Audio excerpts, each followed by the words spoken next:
रामानंद सरस्वतीची महाराज चिंचगाव वेगळी त्यांच्या कृपाशीर्वादाने अनुभवावरती प्रकाश टाकण्याचा प्रयत्न केला.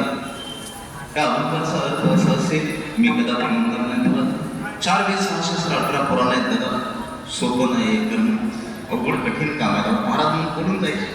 अलीकडे समाजानं सोपं केलंय म्हणायचे, कधी सोपं नाही.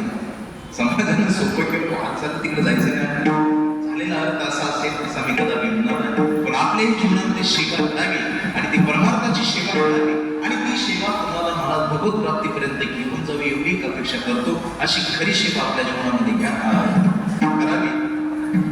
उपस्थित या 37 वर्षामध्ये या म्हणजे सप्ताहाचे संयोजक आयोजक नियोजक मंडळ असेल, उपस्थित या ठिकाणी प्रवचनकार कीर्तनकार मंडळी, बरीच गुणीजन मंडळी, मृदंगवादक आहेत, तबलावादक आहेत, हार्मोनियम वादक आहेत,